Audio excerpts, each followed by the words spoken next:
গোমতী নদীর পানি কমে বিপদসীমার ৩ সেন্টিমিটার নিচ দিয়ে বইছে। এতে কুমিল্লায় কিছুটা উন্নতির পথে বন্যা পরিস্থিতি। এসব এলাকায় বন্যার্তদের ত্রাণ দিতে ছুটছে বিভিন্ন সংগঠন।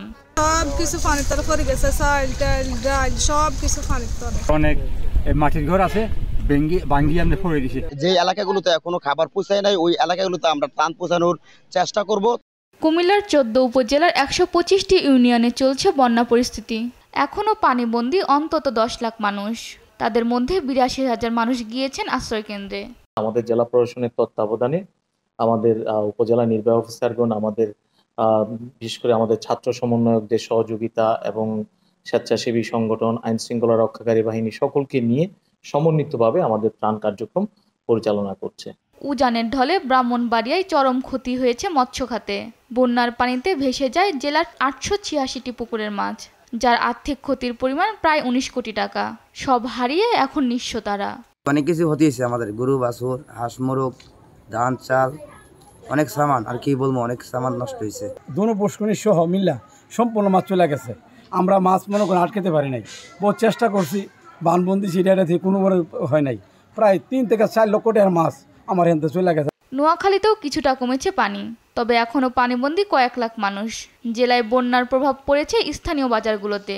পানিতে তলিয়ে থাকায় বাজারে সরবরাহ সংকটে চড়া বেশিরভাগ পণ্যের দাম। পানি নামছে ফেনীর পরশুরাম, ফুলগাজী ও ছাগলনাইয়া উপজেলার। তবে দুর্ভোগ কমেনি বন্যার্ত মানুষের। এসব এলাকায় পর্যাপ্ত ত্রাণ না পাওয়ার অভিযোগ দুর্গতদের। আমি খুঁজি বিচারি খাই, এখন আমার চলার গতি কিছু নাই, ঘর বাড়ি সব ভাঙিলে চলে গেল। এখন পানি একদম আস্তে আস্তে নামতেছে, যা স্বাভাবিক হচ্ছে আস্তে আস্তে।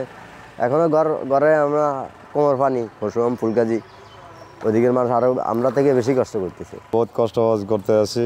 এখন আমরা কোনো খানা ফানা কিছু হয় না, আমরা ফলাঞ্চলে বহুত কষ্টের মধ্যে আছি। আমরা একটা হাঁড়ি ভাতিলেও কোনো মুহূর্ত থেকে নিতে পারি নাই, এমন কষ্টে আছি যে আমাদের থাকার পর্যন্ত নিরুপায় হয়ে গেছে। এদিকে বন্যার কারণে ২২ আগস্ট থেকে ফেনীতে বন্ধ রয়েছে সব শিক্ষা প্রতিষ্ঠান। বানভাসীরা আশ্রয় নিয়েছে এসব শিক্ষা প্রতিষ্ঠানে। পানি নামায় কেউ কেউ ফিরতে শুরু করেছেন বাড়িতে। বন্যার পানি নেমে গেছে মৌলভীবাজার সদর, রাজনগর, কুলাউড়া ও কমলগঞ্জে। এতে ফুটে উঠেছে ক্ষতচিহ্ন। জেলায় অন্তত ৩.৫ লাখ মানুষ ক্ষতিগ্রস্ত হয়েছে। ক্ষতির তালিকায় রয়েছে বসতভিটা, রাস্তাঘাট। সেই সঙ্গে ক্ষতি হয়েছে প্রায় ৪০,০০০ হেক্টর রোপা আমন ফসলের। যারা আছে তো এরা তো চলে, আর যারা নাই এরা চলতো কি লাখান, মানে চলার মতো কোনো নাই, ক্ষমতা নাই। ওখানে আপনারা সাহায্য আমরা চাই, আর কুস্তা না, নাহলে ওয়াসমুখী লাহান। খাগড়াছড়ি জেলায় অন্তত ৪০,০০০ পরিবার বন্যায় ক্ষতিগ্রস্ত হয়েছে। ভেসে গেছে এখানকার বেশিরভাগ বাড়িঘর। এতে এখনও উঁচু স্থানে আসবাবপত্র নিয়ে ঠাঁই নিয়েছেন তারা। জেলায় এ পর্যন্ত ৫০২ মেট্রিক টন খাদ্যশস্য ও নগদ ১২.৫ লাখ টাকা বিতরণ করা হয়েছে। আমার 2টা ঘর চলে গেছে একদম খালে দিয়া।